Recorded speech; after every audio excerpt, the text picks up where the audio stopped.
الحمد لله نحمده ونستعينه ونستغفره ونعوذ بالله من شرور أنفسنا ومن سيئات أعمالنا من يهده الله فلا مضل له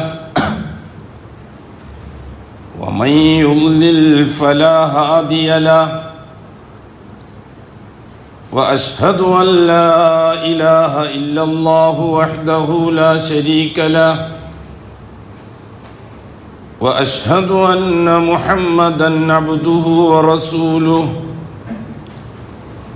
أرسله بالهدى ودين الحق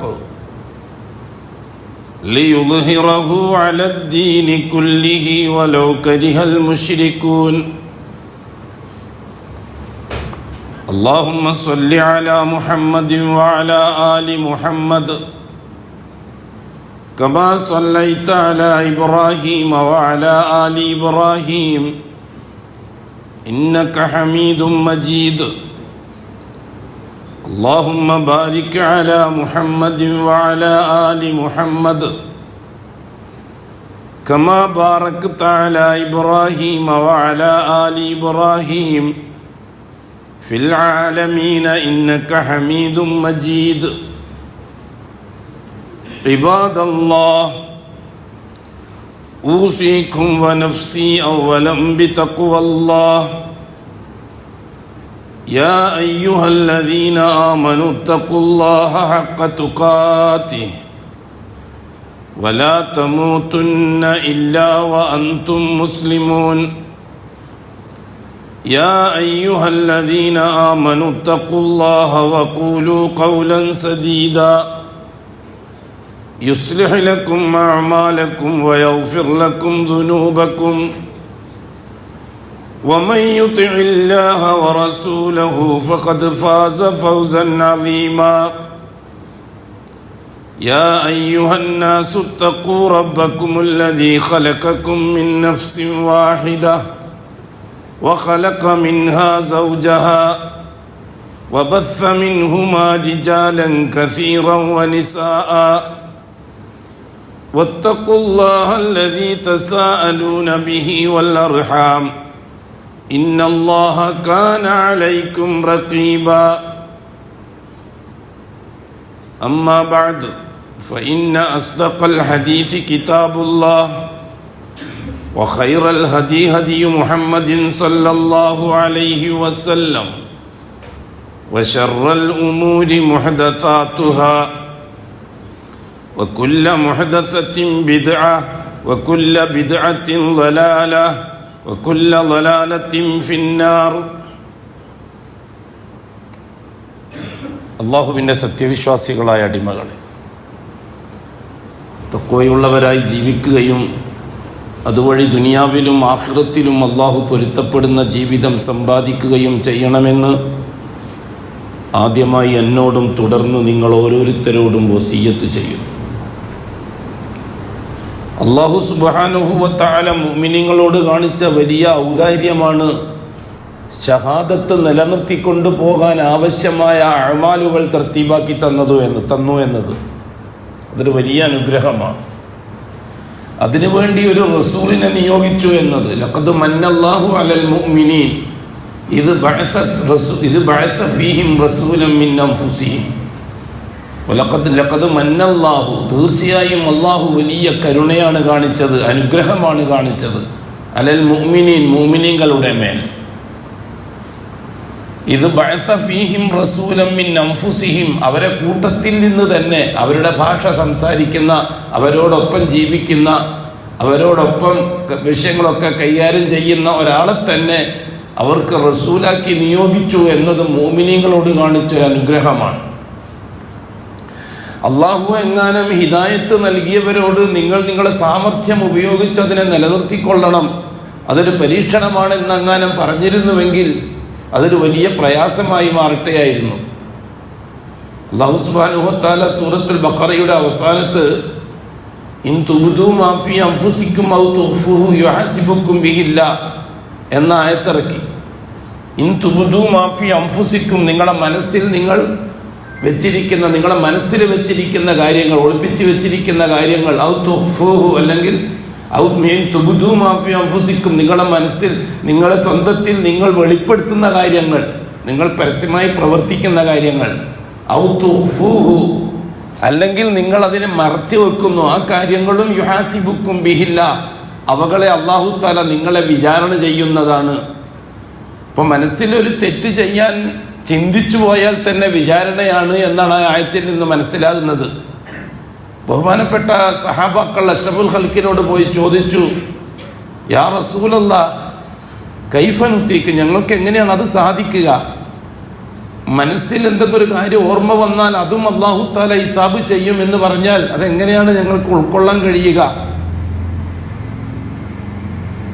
ഞങ്ങൾ എങ്ങനെയാണത് പ്രാവർത്തികമാക്കുക? അത് പ്രയാസമുള്ള കാര്യമാണല്ലോ. റസൂലുള്ളാഹി സ്വല്ലല്ലാഹു അലൈഹി വസല്ലമ തങ്ങൾ സഹാബാക്കൾക്ക് വാണിംഗ് കൊടുത്തു, അല്ലാഹു പറയുന്നു, അത് നാം പ്രവർത്തിക്കുന്നു. സമീന വഖാലു സമീന വഅതൈന ഗുഫ്രാനക റബ്ബന വഇലൈക്കൽ മസീർ, ഞങ്ങൾ കേട്ടു, ഞങ്ങൾ അനുസരിക്കാൻ തയ്യാറാണ്, ഞങ്ങളെ റബ്ബിൻ്റെ ഗുഫ്രാൻ, ഞങ്ങൾ റബ്ബിൻ്റെ പൊറുക്കൽ, അത് ഞങ്ങൾ കുറേ പ്രതീക്ഷിക്കുന്ന ആളാണ്, ഞങ്ങൾ സഹിച്ചോളാം നബിയെ. സഹാബാക്കളുടെ രീതി അതാണ്. അള്ളാഹു കൽപ്പിക്കുന്നു, പ്രവർത്തിക്കുന്നു സഹാബാക്കൾ, റസൂലുള്ളാഹി തങ്ങൾ പഠിപ്പിച്ചു കൊടുക്കുന്നു. പ്രയാസമുള്ളത് റസൂലുള്ളാഹി തങ്ങളോട് പോയിട്ട് പറയും. അതെങ്ങനെയാണ് നബിയെ ഞങ്ങൾക്ക് സാധിക്കുക? അഷ്റഫുൽ ഖൽക്ക് ഒരു ഹദീസ് പറഞ്ഞു കൊടുത്തു, സഹാബാക്കൾക്ക് ഒരു വാക്ക് പറഞ്ഞു കൊടുത്തു. നിങ്ങളുടെ കൂട്ടത്തിൽ ഒരു ദിവസം 1000 നന്മകൾ ചെയ്യുന്നവർ ആർക്കാണ് സാധിക്കുക? ആർക്കാണ് ഒരു ദിവസം 1000 നന്മകൾ ചെയ്യാൻ കഴിയുക എന്ന് ചോദിച്ചു സഹാബാക്കളോട്. അപ്പൊ സഹാബാക്കൾ അതിന് മറുപടി പറഞ്ഞു, ഫുൾ ഫ്രീ ആണ് മനസ്സ്, ഒന്നും ഒളിപ്പിച്ചു വെക്കേണ്ടതില്ല.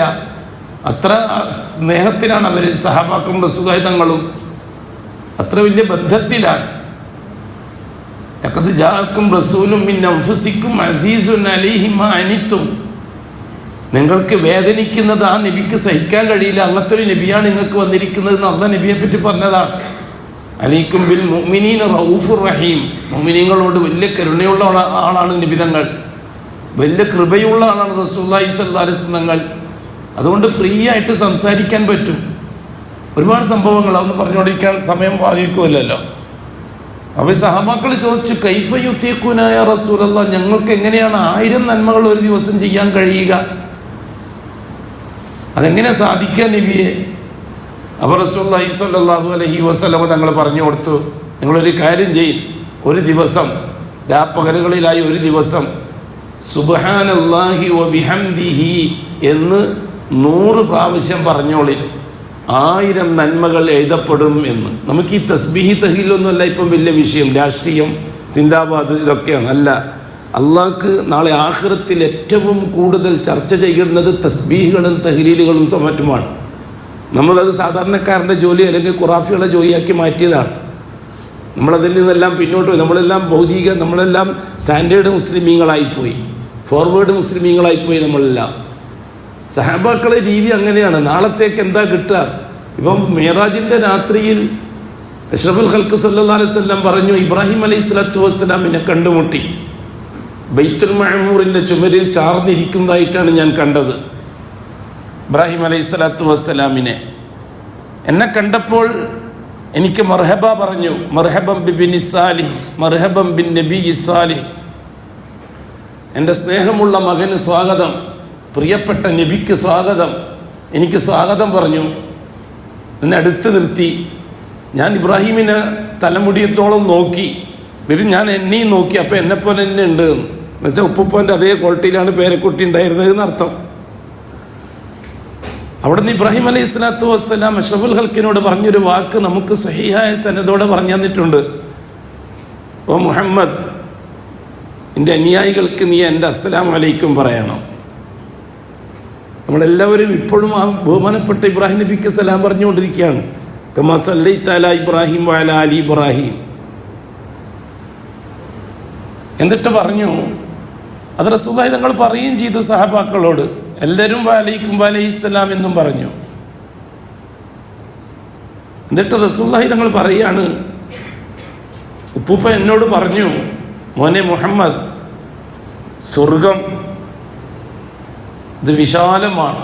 നല്ല ഫലഭൂയിഷ്ടമായ മണ്ണാണ് സ്വർഗത്തിലെ മണ്ണ്. വളക്കൂറുള്ള മണ്ണാണ് സ്വർഗത്തിലുള്ള മണ്ണ്. അതിൽ നല്ല നല്ല കൃഷികൾ ചെയ്യാൻ പറ്റും. ആ കൃഷിക്ക് വേണ്ടി വിത്തുകൾ ഒരുക്കാൻ പറ നിന്റെ ഉമ്മത്തോട്. എന്താണ് വിത്ത് എന്നറിയുമോ? സുബ്ഹാനല്ലാഹി വൽഹംദുലില്ലാഹി വലാ ഇലാഹ ഇല്ലല്ലാഹു അല്ലാഹു അക്ബർ എന്ന തസ്ബീഹാണ്. അതാണ് ആ വിത്ത്. സ്വർഗത്തിൽ ചെയ്യേണ്ട കൃഷി അതായിരിക്കുമെന്ന്. സ്വർഗത്തിൽ തോട്ടങ്ങൾ വെച്ച് പിടിപ്പിക്കാനുള്ള കൃഷി അതായിരിക്കുമെന്ന്. അവിടെ ദീനാറും ദിർഹമൊന്നും ഉണ്ടാവൂല. യൗമ ലാ യൻഫഉ മാലും വലാ ബനൂൻ ഒന്നും ഉണ്ടാവില്ല. സ്വർഗത്തിൽ കറൻസി ഉണ്ട്. അത് ഇവിടുന്ന് റിയാൽ ഉണ്ടാക്കിയിട്ട് പോയാൽ ശരിയാവില്ല. ദുനിയാവിലും അങ്ങനെ തന്നെയാണ്. ഇന്ത്യയിൽ നിന്ന് സൗദിയിലേക്ക് പോകുന്ന ആൾ അവിടുന്ന് ചായ കിട്ടണമെങ്കിൽ റിയാൽ ഉണ്ടാവണം. UAE പോകുന്നൊക്കെ ചായ കിട്ടണമെങ്കിൽ ദിർഹം ഉണ്ടാകണം. എല്ലാ നാട്ടിലും അങ്ങനത്തിന്. അമേരിക്കയിൽ പോയാൽ ഡോളർ വേണം. സ്വർഗത്തിൽ പോയാലും പർച്ചേസിന് കറൻസി വേണം. സ്വർഗത്തിൽ കറൻസി ഉണ്ട്, അല്ല പർച്ചേസ് ഉണ്ട്, ഭാര്യമാരെയും കൂട്ടിയിട്ട്. ഇന്ന അസ്ഹാബൽ ജന്നത്തിൽ യൗമ ഫീ ശുഗ്ലിൻ ഫാകിഹൂൻ ഹും വഅസ്വാജുഹും. അതെല്ലാം ഭൂമിയിൽ നേരത്തെ തീർത്തവർക്ക് മിക്കവാറും പ്രതീക്ഷിക്കേണ്ടി വരില്ല. വേറൊരു ചെരുവിൽ ഒറ്റക്ക് കഴിഞ്ഞുകൊള്ളേണ്ടി വരും. ഇന്ന അസ്ഹാബൽ ജന്ന, സ്വർഗവാസികൾ, ഹും ഫീ ശുഗ്ലിൻ ഫാകിഹൂൻ, അത്യാനന്ദകരമായ ജോലിയിലായിരിക്കും അവർ. ഹും അവരും, വഅസ്വാജുഹും അവരുടെ ഇണകളും. ഭാര്യയാണെങ്കിൽ ഭർത്താവ്, ഭർത്താവാണെങ്കിൽ ഭാര്യ. ഭർത്താക്കന്മാർക്കൊരു പ്രതീക്ഷയുണ്ട്, ഹൂറുല്യങ്ങളുണ്ട് എന്ന്. അപ്പം ഭാര്യമാർക്കാകെ നിരാശ, പെണ്ണുങ്ങൾക്ക് ഞങ്ങൾക്കാരാണ്. കൂട്ടരെ ഹൂറുല്യങ്ങളെ മാത്രമേ നമ്മൾ കേട്ടിട്ടുള്ളൂ. ഇവിടുന്ന് പോകുന്ന മുഅ്മിനീങ്ങൾ ഹൂറുല്യങ്ങളെക്കാൾ മികച്ചവരായിരിക്കും, മുഅ്മിനാത്തുകളായ സ്ത്രീകൾ. പക്ഷെ അവരെയൊക്കെ നബിമാരും റസൂലുകളൊക്കെ കെട്ടിയിട്ടുണ്ടാവും. കാരണം നീ പെണ്ണുങ്ങളെ വൈക്ക് എടുക്കും, നീ നിന്റെ വൈക്ക് പോകും. നിനക്ക് ഭാര്യയും കൂട്ടിയിട്ട് സ്വർഗത്തിലേക്ക് പോകാനുള്ള തൗഫീക്ക് ഉണ്ടായിട്ടുണ്ടാവില്ല. അവള് സ്വകാര്യമായിട്ട് മെനക്കെട്ടിട്ട് അൽഹംദുലില്ലാ സ്വർഗവാസിയായി. നീ രാത്രിക്കാരാഹിയായി ചെക്കത്തിന് ദുനിയാവ് കറങ്ങിയിട്ട് നരകത്തിലേക്കും പോയി. ആ പെണ്ണിനെ ആരാ വിവാഹം കഴിക്കാന്നറിയാം? അവിടെ നിന്ന് അമ്പിയാക്കള്, മുർസലിങ്ങള്, ശുഹദാക്കള്. അവർക്ക് തോട്ടിമാരാണ് ആര്? ഹൂറുല്യങ്ങള്. ഇവിടുന്ന് പോകുന്ന മൂമിനാത്തുകളായ സ്ത്രീകൾക്ക് കിട്ടുന്ന ഭർത്താക്കന്മാര് അമ്പിയാക്കളും ഔലിയാക്കളും ശുഹദാക്കളും. അവർക്ക് സേവ ചെയ്യാൻ ഒരാൾക്ക് 70 വീതം ഹൂറികൾ. അതിനാണ് ഹൂറികൾ. അതുകൊണ്ട് പുരുഷന്മാർക്കേ ഉള്ളൂ എന്നുള്ളൊരു നിരാശയൊന്നും സ്ത്രീകൾക്ക് വേണ്ട. അങ്ങനെ ഒരു നിരാശന്റെ വിഷയം വരുന്നില്ല. അവിടെ ഖാദിമീങ്ങളായിട്ട് അല്ലാഹു സുബ്ഹാനഹു വ തആല നിർത്തിയിരിക്കുകയാണ് അവരെ. സ്വർഗം ആസ്വദിക്കാനുള്ളതാണ്. ലക്കും ഫീഹാ മാ തസ്തഹി അൻഫുസുക്കും. സ്വർഗത്തിൽ നിങ്ങൾ എന്താഗ്രഹിച്ചോ അതൊക്കെയുണ്ട്, അതൊക്കെയുണ്ട്. വലക്കും മാ തദ്ദഊൻ, നിങ്ങൾ ആവശ്യപ്പെടുന്നതും സ്വർഗത്തിലുണ്ട്. എന്തും ആഗ്രഹിക്കാം, എന്തും ആശിക്കാം. ഞാൻ ചിലപ്പോൾ തമാശ പറയാറുണ്ട്, എൻ്റെ അള്ളാഹുവിനെ കണ്ടുമുട്ടും സ്വർഗത്തിൽ. എനിക്ക് അള്ളാഹുവിനോട് പറയാനുള്ളൊരു ആശ എന്താണ്?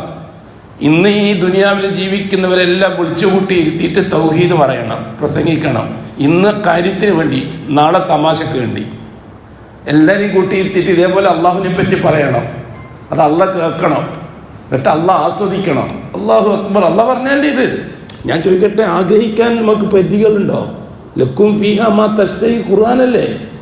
ലക്കും ഫീഹ, നിങ്ങൾക്ക് സ്വർഗത്തിൽ ലഭിക്കും. മാ തസ്തഹി അൻഫുസുക്കും, നിങ്ങളെ മനസ്സ് ആഗ്രഹിക്കുന്നത് എന്തോ. തഫ്സീർ എടുത്ത് നോക്കരുതോ? വലക്കും മാ തദ്ദഊൻ, ആശിക്കുന്നതല്ല, നിങ്ങൾ ആവശ്യപ്പെടുന്നതും. ആഗ്രഹിക്കുന്നതും കിട്ടും, ആവശ്യപ്പെടുന്നതും കിട്ടും. അവിടെ എന്നും 33ന്റെ പ്രായമാണ്. അവിടുത്തെ പഴങ്ങൾ പഴുത്ത് ചീഞ്ഞു പോവില്ല, ചള്ളാവും ചെയ്യില്ല. എന്നും ഒരേ അവസ്ഥയായിരിക്കും പഴങ്ങൾക്ക്. വെള്ളം ഇന്ന് ദുനിയാവിലുള്ള അസ്ബാബുകളുടെ സിഫത്തെ ആയിരിക്കുകയില്ല. അസ്ബാബുകളെല്ലാം ദുനിയാവിൽ ഉദാഹരണമാണ്. പഴങ്ങൾ ഇവിടെയുണ്ട്, പഴങ്ങൾ അവിടെയുണ്ട്. നദി ഇവിടെയുണ്ട്, നദി അവിടെയുണ്ട്. വ്യത്യാസം എന്താണ്?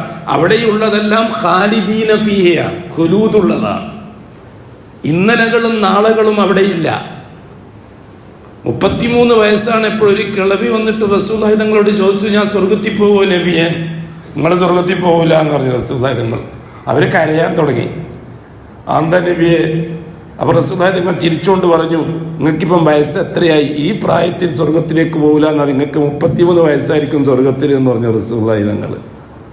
അല്ലാഹു അക്ബർ വലില്ലാഹിൽ ഹംദ്. സദഖ റസൂലുള്ളാഹിൽ മുസ്തഫൽ കരീം. റസൂലുള്ളാഹി സ്വല്ലല്ലാഹു അലൈഹി വസല്ലമ തങ്ങൾ ആ രീതിയിലാണ് നമുക്ക് കാര്യങ്ങൾ പറഞ്ഞു തന്നിരിക്കുന്നത്. സഹാബാക്കൾ ആ രീതിയിലാണ് പ്രവർത്തിക്കുകയും ചെയ്യാറ്. അങ്ങനെ ഭാര്യമാരെയും കൂട്ടി ഹും വ അസ്വാജുഹും, അവരും അവരെ ഭാര്യമാരും ഫീ ശുഗ്ലിൻ ഫാക്കിഹൂൻ ഇന്ന അസ്ഹാബൽ ജന്നത്തിൽ യൗമ ഫീ ശുഗ്ലിൻ ഫാക്കിഹൂൻ ഹും വ അസ്വാജുഹും അലൽ അറായികി മുത്തക്കിഊൻ. അറായിക്ക് എന്ന് പറഞ്ഞാൽ സോഫ, കട്ടില്. ഹും അവരും വ അസ്വാജുഹും അവരുടെ ഇണകളും അലൽ അറായിക്ക് സോഫകളിൽ മുത്തക്കിഊൻ മുഖാമുഖം ഇരുന്നിട്ട് ആസ്വദിക്കുന്നതാണ്. സൂറത്ത് യാസീൻ. മുത്തക്കിഈൻ പരസ്പരം നോക്കിക്കൊണ്ടിരിക്കുന്നതിനാണ് അങ്ങനെ പറയുക, ചാർന്നിരുന്നിട്ട്. അലൽ അറായിക്ക് മുത്തക്കിഊൻ ലഹും ഫീഹാ ഫാക്കിഹത്തുൻ, ലഹും അവർക്കവിടുന്ന് കിട്ടും ഫാക്കിഹത്തുൻ പഴങ്ങൾ. ലഹും ഫീഹാ ഫാക്കിഹത്തുൻ വലഹും മാ തശ്തഹൂൻ, ആവശ്യമുള്ള ആഗ്രഹിക്കുന്നത് ഏതെങ്കിലും അല്ല, നിങ്ങൾക്ക് ആഗ്രഹമുള്ള പഴം അതെല്ലാം അവിടെ റെഡിയായിട്ട് അള്ളാഹു താല ഒരുക്കി വെച്ചിട്ടുണ്ട്. അതിനുവേണ്ടി ഒരുങ്ങണം എന്നാണ് അള്ളാഹു സുബ്ഹാനഹു വതആല ആവശ്യം. ഇസ്ലാം അതിനു വേണ്ടിയുള്ളതാണ്. വാദപ്രയോഗം നടത്തി ജയിക്കാനുള്ളതല്ല ഇസ്ലാം. ഇവിടുത്തെ സയൻറ്റിസ്റ്റുകളോട് ജയിക്കാനുള്ളതല്ല ഇസ്ലാം. ഇവിടുത്തെ യുക്തിവാദികളോടും ഭൗതികവാദികളോടും മത്സരിക്കാനുള്ളതല്ല ഇസ്ലാം. ഇവിടുത്തെ ഷിയാക്കളോടും മറ്റുള്ളവരോടും മുബ്തദികളോടും മത്സരിക്കാനുള്ളതല്ല ഇസ്ലാം. ഇസ്ലാം ആർക്കാണോ തൗഫീക്ക് കിട്ടിയത് നാളത്തേക്ക് ഒരുങ്ങാൻ വേണ്ടിയുള്ളതാണ്. നാളത്തേക്ക് ഒരുങ്ങാൻ വേണ്ടിയുള്ളതാണ്. പരിശുദ്ധ ഖുർആൻ അതിനു വേണ്ടിയുള്ളതാണ്. എന്താണ് ആദ്യത്തെ സൂറത്ത് തന്നെ? അലിഫ് ലാം മീം ദാലിക്കൽ കിതാബ്, ഈ പരിശുദ്ധ ഗ്രന്ഥം, ഹുദൻ, ഇത് മാർഗദർശനത്തിനുള്ളതാണ്. ആർക്ക്? ലിൽ മുത്തഖീൻ. ഖുർആൻ മുത്തഖീങ്ങൾക്കുള്ളതാണ്. നമ്മൾ മനസ്സിലാക്കിയത് ഒരാളെ മുത്തഖി ആക്കാനുള്ളതാണ് ഖുർആൻ. മുത്തഖി ആയിക്കഴിഞ്ഞാലുള്ളതാണ് ഖുർആൻ. മുത്തഖി ആവൽ എങ്ങനെയാണ്? അത് ഹിദായത്തിൻ്റെ സൗഭാഗ്യം കൊണ്ടാണ്. ഹിദായത്ത് കിട്ടാൻ ഒരാൾ ഖുർആൻ പഠിച്ച ആളാകണമെന്നില്ല. ഹിദായത്ത് അള്ളാഹുവിൽ നിന്ന് കിട്ടേണ്ട ഔദാര്യമാണ്. അത് സാമർഥ്യം കൊണ്ട് നേടിയെടുക്കാൻ പറ്റുകയില്ല. ഒരു നബി വിചാരിച്ചാൽ ഹിദായത്ത് കൊടുക്കാൻ പറ്റൂല. ഒരു റസൂൽ വിചാരിച്ചാൽ ഹിദായത്ത് കൊടുക്കാൻ പറ്റൂല. നടന്നിട്ടുമില്ല. നൂഹ് നബി അലൈഹി സ്വലാത്തു വസ്സലാം 950 കൊല്ലാ ദുആ ചെയ്തത് സ്വന്തം ഭാര്യയ്ക്ക് ഹിദായത്ത് കിട്ടാൻ, കൊടുത്തില്ല അല്ലാഹ്. ലൂത്ത് നബി അലൈഹി സ്വലാത്തു വസ്സലാം 100 കണക്കിന് കൊല്ലമാണ് ഭാര്യയ്ക്ക് ഹിദായത്ത് കിട്ടാൻ വേണ്ടി പരിശ്രമിച്ചത്, കൊടുത്തില്ല അല്ലാഹ്. അവരെ പരിചയപ്പെടുത്തി തന്നിട്ടുണ്ട് അല്ലാഹു നമുക്കവരെ. നിങ്ങൾക്ക് നിങ്ങളെ ഹിദായത്തിൻ്റെ വില മനസ്സിലാകണമെങ്കിൽ, നിങ്ങളെ ഈമാൻ്റെ വില നിങ്ങൾക്ക് മനസ്സിലാകണമെങ്കിൽ, നിങ്ങളെ നൂഹിൻ്റെയും ലൂത്തിൻ്റെയും ഭാര്യമാരെ പറ്റി ഒന്ന് ആലോചിച്ചാൽ മതി എന്ന് ഖുർആൻ സൂറത്തു തഹ്രീം. ളറബല്ലാഹു മസലൻ ലില്ലദീന കഫറു ഇംറഅത നൂഹിൻ വഇംറഅത ലൂത്ത്. കുഫറിൻ്റെ ആൾക്കാർ, വാദപ്രതിവാദം നടത്തുന്ന ആൾക്കാർ, മത്സരം നടത്തുന്ന ആൾക്കാർ, നിഷേധത്തിൻ്റെ ആൾക്കാർ, യുക്തിവാദത്തിൻ്റെ ആൾക്കാർ, ഭൗതികവാദത്തിൻ്റെ ആൾക്കാർ, മോഡേണിസത്തിൻ്റെ ആൾക്കാർ, അല്ലാഹു സുബ്ഹാനഹു വ തആല അവരെ സംബന്ധിച്ചൊക്കെയാണ് ഈ പറഞ്ഞു തന്നിരിക്കുന്നത്.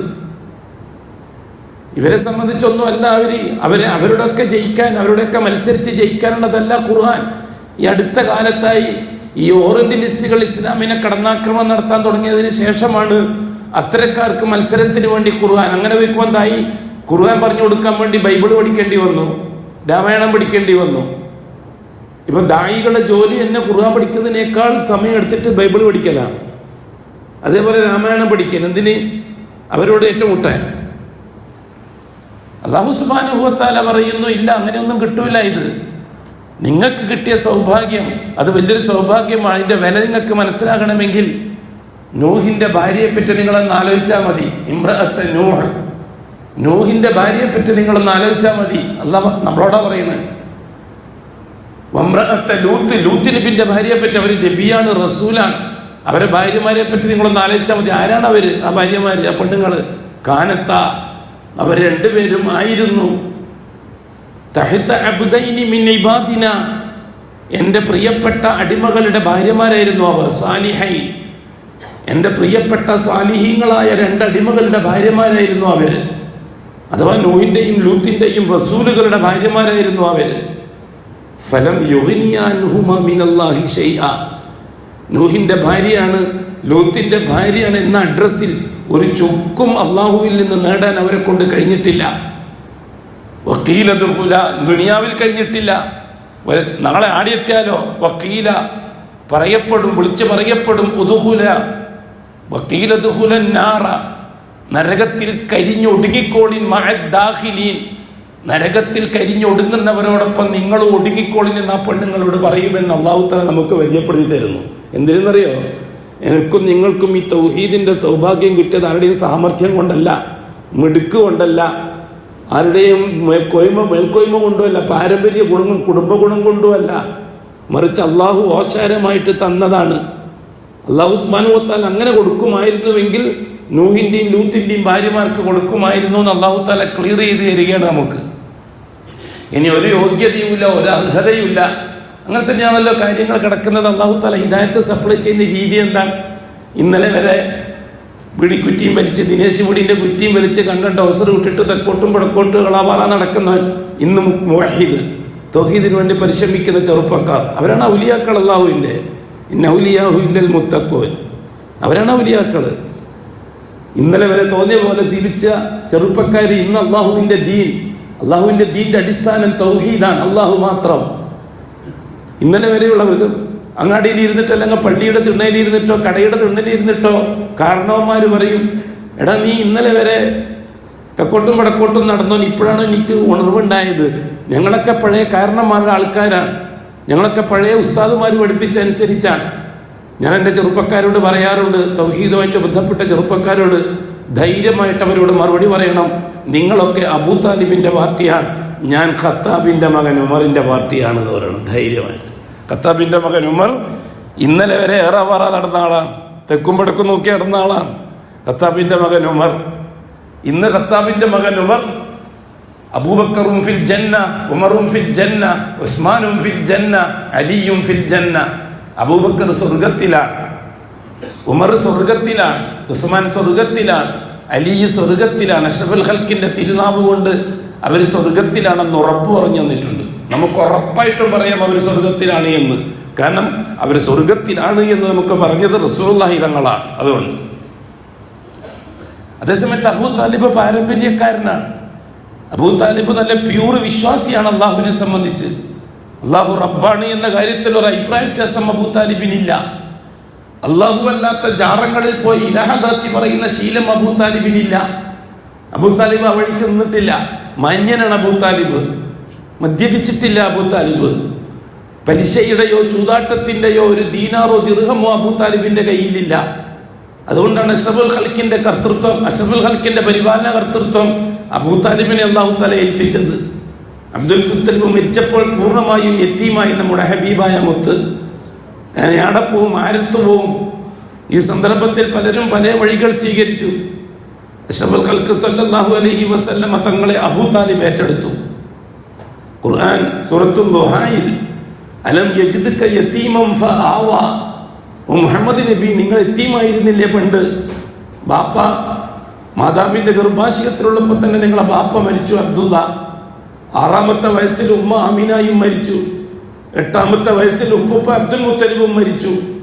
ഒരു ജ്യേഷ്ഠനില്ല, അനുജനില്ല, പെങ്ങന്മാരില്ല. അല്ലാഹു അക്ബർ. നിങ്ങളെന്താ ഹബീബായ മുത്തിനെ പറ്റി ആലോചിക്കാത്തത്? ചിന്തിക്കരുതോ നമ്മുടെ ഹബീബിനെ സംബന്ധിച്ച്? എന്നിട്ട് ആ വ്യക്തി ജീവിതത്തെ നമ്മുടെ ജീവിതമാക്കി മാറ്റരുതോ? ഉറുദുക്കാർ പറയും, ഹുസൂർ കാ ഫിക്ർ അപ്നാ ഫിക്ർ ബനാവോ, ഹുസൂർ കാ ഹം അപ്നാ ഹം ബനാവോ, ഹുസൂർ കാ ഹം അപ്നാ ഹം ബനാവോ. ലോകത്ത് എന്ത് സംഭവിക്കുമ്പോഴും നമ്മുടെ ഫിക്ർ അഷ്റഫുൽ ഖൽക്കായിരിക്കണം. എവിടെ എത്തിപ്പോയി സമുദായം? ഇപ്പൊ ഒന്നും പറയേണ്ട സമയമല്ല എന്ന് പറഞ്ഞിടത്തോളം അതപ്പതിച്ചില്ല ഈ സമുദായത്തിന്റെ നേതൃത്വം. ഇപ്പൊ അല്ലാഹുവിനെയും റസൂലിനെയും പറയേണ്ട സമയമല്ല. അല്ലാഹു റസൂലിനോടും റസൂലിന്റെ സഹാബത്തിനുള്ള സ്നേഹം പറയേണ്ട സമയമല്ല. നമ്മുടെ സമൂഹം, നമ്മുടെ സഹോദരന്മാര് മരിച്ചു വീഴുകയാണ്. ആര് മരിച്ചാലെന്താ, ആര് ജനിച്ചാലെന്താ? നമുക്ക് അഷ്റഫുൽ ഖൽഖിനേക്കാൾ വലിയ ആരുമില്ല. ഹബീബിൻ്റെ മക്കളേക്കാൾ വലിയ ആരുമില്ല നമുക്ക്. ഹബീബിൻ്റെ ഭാര്യമാരേക്കാൾ വലിയ ആരുമില്ല നമുക്ക്. നമ്മളെ ഉമ്മാനേക്കാൾ വലിയ ഉമ്മ ആയിഷത്തു സിദ്ദീഖയാണ്. നമ്മളെ ഉമ്മാനെ പൊളിച്ച തെറി ഒരാൾ പറഞ്ഞാൽ നമുക്ക് സഹിക്കാം. ആയിഷത്തു സിദ്ദീഖാനെ തെറി പറയുന്നവരെ സഹിക്കാൻ നമ്മളെ കൊണ്ട് പറ്റൂല. ഈമാന്റെ അംശം മനസ്സിലുണ്ടെങ്കിൽ. ഭൂരിപക്ഷ സമൂഹവും നിഫാഖിന്റെ വഴിയിലാണോ എന്ന് നാം ഭയപ്പെടുന്നു. വളരെ ഗൗരവമായിട്ട് ചിന്തിക്കേണ്ട വിഷയമാണിത്. അല്ലാഹു സുബ്ഹാനഹു വ തആല റസൂലുള്ളാഹി സ്വല്ലല്ലാഹു അലൈഹി വസല്ലമ തങ്ങളെ ആ രീതിയിൽ പരിശുദ്ധ ഖുർആൻ തഖ്വയുള്ളവർക്ക് ഹിദായത്തിന്, അതേ നാളത്തേക്ക് രക്ഷപ്പെടാനുള്ള വഴി ഇതിലൂടെ കിട്ടും നിങ്ങൾക്ക് എന്ന് പറഞ്ഞിട്ടാണ് അല്ലാഹു തആല ഖുർആനെ നമുക്ക് പരിചയപ്പെടുത്തി തരുന്നത്. ഇന്ന് രക്ഷപ്പെടാൻ ഖുർആൻ വേണോ? ആര് പറഞ്ഞു? ഇന്ന് രക്ഷപ്പെടാൻ എന്തിനാണ് ഖുർആൻ? ഭൂമിയിൽ രക്ഷപ്പെടുന്ന രാഷ്ട്രീയ സാമ്പത്തിക വ്യവസ്ഥിതികൾക്ക് അല്ലാഹുവിന്റെ സുന്നത്തില്ലേ, ഒരു നടപടിക്രമമില്ലേ? ആ നടപടിക്രമത്തിന് ഈ ഭൂമിയിൽ ജീവിക്കുന്നവരുടെ ആദർശവുമായിട്ട് വല്ല ബന്ധവുമുണ്ടോ? ഭൂമിയിൽ ജീവിക്കുന്ന മനുഷ്യരുടെ ആവശ്യ പൂർത്തീകരണത്തിന് അസ്ബാബുകളെ, വസ്തുക്കളെ, മെറ്റീരിയൽസ് സപ്ലൈ ചെയ്യുന്നത് അല്ലാഹു ഇവിടെ ജീവിക്കുന്ന മനുഷ്യരുടെ ആദർശം നോക്കിയിട്ടാണോ? അനുഷ്ഠാനം നോക്കിയിട്ടാണോ? കച്ചവടത്തിന് ലാഭം കിട്ടുന്നത് ആദർശം നോക്കിയിട്ടാണോ? കല്യാണം കഴിച്ച മക്കളുണ്ടാകുന്നത് ആദർശത്തിന്റെ പേരിലാണോ? ഞാൻ പലപ്പോഴും പറഞ്ഞിട്ടുണ്ടല്ലോ, എന്താ ഉൾക്കൊള്ളാൻ കഴിയാത്തത്? അള്ളാഹു റഹ്മാൻ ആയതുകൊണ്ടാണ്. എന്താണ് റഹ്മാൻ? ഏത് കുരുത്തം കെട്ടോനിക്കും ദുനിയാവിൽ നല്ലത് ചെയ്യുന്നവനാണ് അള്ളാഹു. അതാണ് റഹ്മാൻ. നമ്മളെ പഴയ ഉസ്താദന്മാർ എന്താ അർത്ഥം വെച്ച് തരാറ്? ഒന്ന് പഴയ കാലത്തേക്കൊന്ന് പോ. ബിസ്മില്ലാഹി, അള്ളാഹുവിന്റെ നാമത്തിൽ ഞാൻ തുടങ്ങുന്നു. എങ്ങനത്തെ അല്ലാഹ്? അർ റഹ്മാൻ. ഈ ദുനിയാവിൽ അനുസരിച്ചവർക്കും അനുസരിക്കാത്തവർക്കും ഒരുപോലെ ഗുണം ചെയ്യുന്ന അല്ലാഹ്. അതല്ലേ നമ്മൾ പണ്ട് അർത്ഥം വെച്ചത് മദ്രസയിൽ വെച്ച്? 1200 കൊല്ലത്തോളം ഈ മദ്രസകളിൽ വെച്ച് റഹ്മാനെ പരിചയപ്പെടുത്തുന്ന അങ്ങനെയല്ലേ? പിന്നെ എങ്ങനത്തെ അല്ലാഹ്? അർ റഹീം. ഇവിടെ നല്ലത് ചെയ്യുന്നവർക്ക് ആഖിറത്തിൽ പ്രത്യേകം ഗുണം ചെയ്യുന്നവൻ. അപ്പൊ ആദർശത്തിന് ബന്ധം ആഖിറവുമായിട്ടാണ്, ദുനിയാവുമായിട്ടല്ല. പലരും ധരിച്ചത് അങ്ങനെയാണ്. രാഷ്ട്രീയ വിജയം ഇസ്ലാമിലൂടെ നേടിയെടുക്കാൻ പറ്റും, സാമ്പത്തിക വിജയം ഇസ്ലാമിലൂടെ നേടിയെടുക്കാൻ പറ്റും. എൻ്റെ കൂട്ടരെ, അത് ഖുർആന്റെ നിഷേധമല്ലേ? റഹ്മാൻ എന്ന ഇസ്മിനെ നിഷേധിക്കലല്ലേ അത്? ആത്മീയ ബന്ധമുണ്ടാക്കി ആവശ്യങ്ങൾ പൂർത്തിയാക്കണമെന്ന് പുരോഹിതൻ സമൂഹത്തോട് പഠിപ്പിച്ചിട്ടല്ലേ മതങ്ങൾ ഉണ്ടായത്? എന്താണ് മതങ്ങൾ എന്ന് പറഞ്ഞാൽ? ഈ ഭൂമിയിൽ ആവശ്യം പൂർത്തിയാക്കുന്നതിന് വസ്തുക്കൾ വേണം. ആ വസ്തുക്കൾ സംഘടിപ്പിക്കുന്നതിന് ആത്മീയ ബന്ധമുണ്ടാകണം. ആത്മീയ ബന്ധത്തിലൂടെ മാത്രമേ അള്ളാഹുവിൽ നിന്ന് കാര്യങ്ങൾ നേടാൻ പറ്റുകയുള്ളൂ. ആ ബന്ധം മരിച്ചുപോയ മഹാന്മാരിൽ നിന്നോ ജീവിച്ചിരിക്കുന്ന മഹ്ദി മഹാന്മാരിൽ നിന്നോ ഉണ്ടാക്കിയെടുക്കണം. അങ്ങനെയല്ലേ സൂഫി തരീഖത്ത് ഉണ്ടായത്? അങ്ങനെയല്ലേ ജുദായിസവും നസാറായിസവും ഉണ്ടായത്? അങ്ങനെയല്ലേ ആര്യമതവും ദ്രാവിഡ മതവും ഉണ്ടായത്? ആവശ്യങ്ങൾ പൂർത്തിയാക്കുന്ന വസ്തുക്കൾ സംഘടിപ്പിക്കുന്നതിന് ആത്മീയമായ ഒരു സോഴ്സ് ഉണ്ടാക്കിയെടുക്കാനല്ലേ മതങ്ങൾ നിർമ്മിക്കപ്പെട്ടത്? മതങ്ങൾക്ക് എന്താണ് ആകാശവുമായിട്ട് ബന്ധം? അങ്ങേയറ്റത്തെ ദ്രാവിഡ മതം മുതൽ ഇങ്ങേയറ്റത്ത് ശീഈ മതം വരെ അതിനു വേണ്ടിയുള്ളതല്ലേ? ഔലിയാക്കളെയും മറ്റും ഉപയോഗിക്കുന്നത് ആവശ്യം പൂർത്തിയാക്കാൻ വേണ്ടിയിട്ടല്ലേ? ഇത് റഹ്മാൻ എന്ന ഇസ്മിനെ നിഷേധിക്കലല്ലേ? അള്ളാഹുവിന്റെ റഹ്മാൻ എന്ന ഇസ്മിനുള്ള കുഫറല്ലേ അത്? ഒരാള് ഒരാവശ്യവുമായിട്ട് നാമൂറേക്ക് പോകാൻ തീരുമാനിച്ചു, അല്ലെങ്കിൽ മുത്തുപ്പട്ടിയിലേക്ക് പോകാൻ തീരുമാനിച്ചു, അല്ലെങ്കിൽ മമ്പറത്തേക്ക് പോകാൻ തീരുമാനിച്ചു, അല്ലെങ്കിൽ ഉള്ളാളത്തേക്ക് പോകാൻ തീരുമാനിച്ചു. ഒരാവശ്യ പൂർത്തീകരണത്തിന് തീരുമാനിക്കുമ്പോൾ തന്നെ അയാൾ കാഫിറായില്ലേ? കാരണം അയാൾ റഹ്മാൻ എന്ന ഇസ്മിനെ നിഷേധിച്ചിരിക്കുകയല്ലേ? അല്ലാഹു തആല അങ്ങനെ എന്തെങ്കിലും വ്യവസ്ഥ വെച്ചിട്ടുണ്ടോ ആവശ്യ പൂർത്തീകരണത്തിന് ഇന്നത്തേക്ക് പോകണമെന്ന്? അങ്ങനെയാണ് എങ്കിൽ ഇവിടുത്തെ ഹിന്ദുക്കളുടെ ആവശ്യം അള്ളാഹു പൂർത്തിയാക്കി കൊടുക്കുന്നത് എന്തിനെ അടിസ്ഥാനമാക്കിക്കൊണ്ടാ? ഇവിടുത്തെ ക്രിസ്ത്യാനികൾ ആവശ്യം അള്ളാഹു പൂർത്തിയാക്കി കൊടുക്കുന്നത് എന്തിനെ അടിസ്ഥാനമാക്കിക്കൊണ്ടാ? ഇവിടുത്തെ നിരീശ്വരവാദികളുടെയും ഭൗതികവാദികളുടെയും ആവശ്യം അള്ളാഹു പൂർത്തിയാക്കി കൊടുക്കുന്നത് എന്തിനെ അടിസ്ഥാനമാക്കിക്കൊണ്ടാ? എല്ലാവരും ആവശ്യം പൂർത്തിയാകുന്നില്ലേ? അതോ ഞാൻ ചോദിക്കട്ടെ മുഅ്മിനീങ്ങളോട്, അല്ലാഹ് അല്ലാത്ത വേറെ ആരെങ്കിലും ആണോ അവരുടെ ആവശ്യം പൂർത്തിയാക്കി കൊടുക്കുന്നത് നിങ്ങൾ വിശ്വസിക്കുന്നുണ്ടോ? എങ്കിൽ രണ്ടാമതും കാഫറായില്ലേ? നമ്മൾ ഈമാൻ സഹിയാകണമെങ്കിൽ ഒരാൾ നമ്മളോട് ചോദിക്കുകയാണ്, നിന്റെ കാര്യങ്ങളൊക്കെ എങ്ങനെയാണ്, ഭംഗിയായി നടക്കുന്നില്ലേ? ഇതെല്ലാം അള്ളാഹുവിന്റെ ബർക്കത്ത്, അള്ളാഹുവിന്റെ തൗഫീഖ് കൊണ്ട് നടക്കുന്നുണ്ട്. നിന്റെ അയൽവക്കത്തൊരു ക്രിസ്ത്യാനി ജീവിക്കുന്നുണ്ടല്ലോ, അയാളുടെ അവസ്ഥ എന്താണ്? അയാളെ കാര്യങ്ങളൊക്കെ എങ്ങനെയാണ് നടക്കുന്നത്? അപ്പൊ ഇയാൾ പറഞ്ഞു ഇയാൾ ആജിയാരാണ്, അല്ലെങ്കിൽ മുസ്ലിയാരാണ്, അല്ലെങ്കിൽ പണ്ഡിതനാണ്, മുദല്ലിസാണ്, ഒക്കെയാണ്. അപ്പൊ അയാൾ പറഞ്ഞു അങ്ങേരെ കാര്യം എങ്ങനെ നടക്കുന്നത് എനിക്കറിയില്ല, എൻ്റെ കാര്യം അള്ളാഹുവാണ് നടക്കുന്നത്. അപ്പൊ തന്നെ അയാൾ കാഫിറായില്ലേ? അള്ളാഹുവിനെ നിഷേധിച്ചവനായില്ലേ? അയാളെന്താ പറയേണ്ടത്? എൻ്റെ കാര്യം നടത്തുന്നതും അള്ളാഹുവാണ്, അയൽവക്കത്തുള്ള ക്രിസ്ത്യാനിയുടെ കാര്യം നടത്തുന്നതും അള്ളാഹുവാണ്, അതിൻ്റെ അപ്പുറത്തുള്ള ഹിന്ദുവിൻ്റെ കാര്യം നടത്തുന്നതും അള്ളാഹുവാണ്, അതിൻ്റെ അപ്പുറത്തുള്ള നിരീശ്വരവാദിയുടെ കാര്യം നടത്തുന്നവരും അള്ളാഹുവാണ്. ഇതല്ലേ നമ്മുടെ ഈമാൻ? അപ്പല്ലേ അള്ളാഹ് റഹ്മാനാവുള്ളൂ? അതുകൊണ്ടാണല്ലോ റഹ്മാനെ നിഷേധിച്ചത് ഖുറൈശികൾ. ഹുദൈബിയ സന്ധിയിൽ റസൂലുള്ളാഹി സ്വല്ലല്ലാഹു അലൈഹി വസല്ലം തങ്ങളൊരു ഭാഗത്ത്, അലി റളിയല്ലാഹു അൻഹു ഉണ്ട്, അപ്പുറത്തുള്ളത് സുഹൈൽ ഇബ്നു അംറാൻ, ഖുറൈശികളുടെ നേതാവായിട്ട് വ്യവസ്ഥകൾ എഴുതുകയാണ്. സന്ധി വ്യവസ്ഥകൾ ഉംറക്ക് പോയതാ റസൂലുള്ളാഹി തങ്ങൾ. ആ സന്ധി വ്യവസ്ഥകൾ എഴുതാൻ നേരത്തെ എഴുത്തുകാരനോട് റസൂലുള്ളാഹി തങ്ങൾ പറഞ്ഞു ബിസ്മില്ലാഹിർ റഹ്മാനിർ റഹീം എന്ന് എഴുതാൻ. അപ്പൊ സുഹൈൽ ഇടപെട്ടു. സുഹൈൽ മുശ്രിക്കീങ്ങളുടെ ഭാഗത്തുനിന്ന്, നമ്മുടെ ആധുനികന്റെ ഭാഷയിൽ പറഞ്ഞാൽ അവര് സുന്നി സെന്ററിന്റെ ആളാണ്, ദാറുൻ നദ്വയുടെ ആളാണ്. ഇപ്പുറത്തുള്ളത് സലഫി സെന്ററിന്റെ ആളാണ്, ദാറുൽ അർക്കമിന്റെ ആളാണ്. ദാറുൻ നദ്വ സുന്നി സെന്റർ, ദാറുൽ അർക്കം സലഫി സെന്റർ. മനസ്സിലാകാനാ പറയുന്നത്. എന്നാലും മനസ്സിലാകുന്നില്ലെങ്കിൽ ഞാൻ ഉത്തരവാദിയല്ല. നാളെ ആഖിറത്തിൽ അള്ളാഹിനോട് പറഞ്ഞാൽ മതി മനസ്സിലായിക്കാ പറയുന്നത്. അപ്പൊ അള്ളാഹ് നടപടി എടുത്തോളൂ, തീരുമാനം എടുത്തോളൂ. റസൂലുള്ളാഹി സ്വല്ലല്ലാഹു അലൈഹി വസല്ലം തങ്ങളുടെ പക്ഷത്തുള്ളവർ ബിസ്മില്ലാഹിർ റഹ്മാനിർ റഹീം എന്ന് എഴുതാൻ പറഞ്ഞപ്പോൾ സുഹൈൽ ഇടപെട്ടിട്ട് പറഞ്ഞു പറ്റൂല, റഹ്മാനുർ റഹീമാണ് അള്ളാഹു എന്ന് അംഗീകരിച്ചാൽ പിന്നെ നമ്മളുടെ പ്രശ്നം തീർന്നല്ലോ. റഹ്മാനുർ റഹീം, അതായത് റഹ്മാനാണ് അള്ളാഹ് എന്ന് അംഗീകരിച്ചാൽ പിന്നെ ഈ ലാത്തന്റെ ജാറത്തിന്റെ ആവശ്യമില്ലല്ലോ, ഉസ്സന്റെ ജാറത്തിന്റെ ആവശ്യമില്ലല്ലോ, അവിടെ മനാത്തന്റെ ജാറത്തിന്റെ ആവശ്യം പിന്നെ അവിടെ ഇല്ലല്ലോ. പഴയ തങ്ങന്മാരായ വദ്ദിന്റെയും സുവായിന്റെയും യഹൂക്കിന്റെയും യഹൂസിന്റെയും നസ്റിന്റെയും ആ തങ്ങന്മാരുടെ ജാറത്തിന്റെ ആവശ്യം പിന്നെ വരുന്നില്ലല്ലോ. റഹ്മാനാണ് അള്ളാഹു എന്ന് അംഗീകരിച്ചു കഴിഞ്ഞാൽ നമ്മൾ തമ്മിലുള്ള പ്രശ്നം തീർന്നില്ലേ? എന്നുവെച്ചാൽ ഖുറൈശികൾക്ക് മനസ്സിലായ ദീനും കൂടി നമ്മുടെ ഒന്നിച്ചുള്ള പാരമ്പര്യക്കാർക്ക് മനസ്സിലായില്ല എന്നുള്ളത് സങ്കടമാണ് കൊണ്ടല്ലേ. മനസ്സിലാകാത്തത് ധിക്കാരം കൊണ്ടാണ്. ധിക്കാരമില്ലാത്ത മനസ്സിലായി എന്ന് പറയുന്നവരൊക്കെ ധിക്കാരം മാറ്റി നിർത്തി മനസ്സിലാക്കാൻ ചിന്തിക്കാൻ തയ്യാറായപ്പോൾ അവരൊക്കെ തൗഹീദിന്റെ ഈ രാജവാദിയുമായിട്ട് ബന്ധപ്പെട്ട് തുടങ്ങിയിട്ടുണ്ട്. അത് ഉലമാക്കളുണ്ട്, ഉമറാക്കളുണ്ട്, സാധാരണക്കാരുണ്ട്. കാര്യങ്ങൾ മനസ്സിലായവർ, മനസ്സിലാകാത്തവരുടെ സ്ഥിതിയാണിത്. അത്ര കൃത്യവും വ്യക്തവുമാണ് അവരുടെ ദീനുൽ ഇസ്ലാമുമായിട്ടുള്ള ബന്ധം. അബൂ താലിബ് അത്ര പ്യൂറായ ഈമാന്റെ അഹിലുകാരനാണ്. റസൂലുള്ളാഹി സ്വല്ലല്ലാഹു അലൈഹി വസല്ലമ തങ്ങൾ അത്രമാത്രം പരിശ്രമിച്ചു അബൂ താലിബിന് വേണ്ടി. അബൂ താലിബിന്റെ ഈമാൻ, അള്ളാഹുവിനുള്ള വിശ്വാസം, റസൂലിനുള്ള വിശ്വാസം. അബൂ താലിബ് റസൂലുള്ളാഹി ഞാൻ പറഞ്ഞു വന്നപ്പോൾ അത് നിർത്തിയത് ഞാൻ സമയം പോയി മേടിച്ചിട്ടാണ്. അഷ്റഫുൽ ഖൽക്കിനെ അള്ളാഹു താല അബൂ താലിബിനെ ഏൽപ്പിക്കാൻ കാരണം അന്ന് അബൂലഹബ് ഉണ്ട്, ഒരു മൂത്താപ്പ. അബൂലഹബ് കോടീശ്വരനാണ്. പക്ഷേ അബൂലഹബിന് ജോലി കഅബത്തിന് ചുറ്റുമുള്ള 300 ചില്ലാൻ ജാറങ്ങളിൽ ഇലാഹദറത്തി പറഞ്ഞ് കാശുണ്ടാക്കലാണ് അബൂലഹബിന്റെ ജോലി. അഷ്റഫുൽ ഖൽക്ക് നബിയായി വരുന്ന സമയത്ത് ജാറത്തിന്റെ ഉത്തരവാദിത്തം അബൂലഹബിനായിരുന്നു. 2 കൊല്ലം ഖുറൈശി കൂട്ടത്തിൽ ഓരോരുത്തർക്ക് ഇന്നുമില്ലേ ജാറും പാട്ടം ലേലം വിളിച്ചു കൊടുക്കുന്ന രീതി നമ്മുടെ കേരളത്തിലടക്കം അതേ രീതിയിൽ കൊടുക്കലായിരുന്നു. അന്ന് അബൂലഹബായിരുന്നു. അതാണ് അബൂലഹബിന് ഭയങ്കരമായ ദേഷ്യം പിടിച്ചത്. ഖൂലൂ ലാ ഇലാഹ ഇല്ലല്ലാഹ് പറഞ്ഞപ്പോൾ തബ്ബല്ലക്ക് എന്ന് പറഞ്ഞിട്ട് ചീത്ത പറഞ്ഞ് റസൂലുള്ളാഹി തങ്ങൾ അടങ്ങിയിരിക്കാൻ പറഞ്ഞത്. അതുകൊണ്ടാണ് ഈ കാശിന്റെ നഷ്ടം. ആൾക്കൂട്ടം കുറയും, പള്ളിയിലേക്ക് ഇനി ജാറത്തിലേക്ക് ആൾക്കാർ വരൂല. എല്ലാവരും അവരവരുടെ ആവശ്യം വരുമ്പോൾ ഏത് മരുഭൂമിയിലാണെങ്കിലും ആകാശത്തിലേക്ക് കൈനീട്ടും. അതാണ് അഷ്റഫുൽ ഖൽക്ക് പഠിപ്പിച്ച ദൗത്യം. അല്ലാത്തവർ വേഗം ജാറത്തിലേക്ക് ഓടും. ഇതാണ് മുശ്രിക്കീങ്ങൾ പഠിപ്പിച്ച ദൗത്യം. റസൂലുള്ളാഹി സ്വല്ലല്ലാഹു അലൈഹി വസല്ലം തങ്ങളെ അബൂലഹബിന്റെ കയ്യിൽ അല്ലാഹ് കൊടുത്തില്ല. കാരണം അബൂലഹബ് അത്ര പ്യൂറായിരുന്നില്ല. ആ പണം സമ്പത്ത് ഹറാമിന്റെ പണമാണ്, ജാറത്തുനിന്ന് കിട്ടുന്ന പണമാണ്. അതേപോലെ തന്നെ അബ്ബാസിന്റെ കയ്യിലും കൊടുത്തില്ല അല്ലാഹു തആല.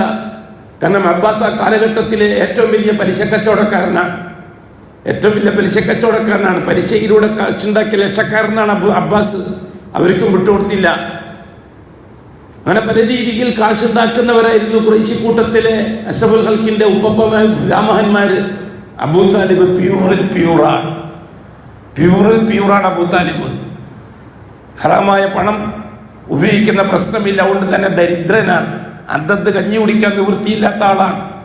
അഷ്റഫുൽ ഖൽക്കിനെ കിട്ടിയപ്പോൾ താരീഖിന്റെ ഉലമാക്കൾ എഴുതിയിട്ടുണ്ട്, ഉണ്ടാക്കുന്ന ഭക്ഷണം ഫാത്തിമയോട് പറയും, അദ്ദേഹത്തിന്റെ ഭാര്യയോട്, മുഹമ്മദിന് കൊടുക്കുക ആദ്യം, എന്നിട്ട് മതി മറ്റുള്ളവർക്ക് കൊടുക്കുന്നത്. മറ്റുള്ള മക്കളൊന്ന് താലിബ്, പിന്നെ ഒന്ന് അഖീൽ, പിന്നെ ഒന്ന് ജഅഫർ, ഇവരൊക്കെയാണ് മറ്റുള്ള മക്കള്. ഇവർക്കൊക്കെ പിന്നെ കൊടുക്കാൻ ഭക്ഷണം, മുഹമ്മദിന് കൊടുക്കുക ആദ്യം. ഈ രീതിയിൽ അഷ്റഫുൽ ഖൽക്കിനെ പരിപാലിച്ചു അബൂ താലിബ്. അബൂ താലിബിന്റെ ഈമാൻ, അള്ളാഹുവിനെ സംബന്ധിച്ചുള്ള ഈമാൻ അഷ്റഫുൽ ഖൽഖ് അല്ലാഹുവിനെ പറ്റി പറയുന്നത് ശ്രദ്ധിച്ച് കേൾക്കും. പക്ഷെ പ്യൂറായിരുന്നില്ല ആ ഈമാൻ. എന്താ കാര്യം? നാവ് കൊണ്ട് പ്രസ്താവിക്കാൻ തയ്യാറായില്ല. ഇവിടെയാണ് നമ്മുടെയും പ്രശ്നം. നാവ് കൊണ്ട് ലാ ഇലാഹ പറയാൻ തയ്യാറായില്ല. ജാറങ്ങളിൽ പോകൂല. അങ്ങനെ ചില ആൾക്കാരുണ്ട്, ജാറങ്ങളുമായിട്ടോ ശിർക്കിന്റെ മറ്റ് ഏർപ്പാടായിട്ട് ബന്ധമൊന്നും ഉണ്ടാവൂല. പക്ഷെ അത് തള്ളിപ്പറയാൻ സാധിക്കൂല അവർക്ക്. അവർ ഷഹാദ സഹിയല്ല. ഷഹാദ സഹിയാക്കണമെങ്കിൽ ലാ ഇലാഹ എന്നതിൽ ലാ ഇലാഹ ആദ്യം പറയണം, എന്നിട്ടില്ലെന്ന് പറയണം. നിഷേധം ആദ്യം, സ്ഥിരപ്പെടുത്തൽ പിന്നീട്.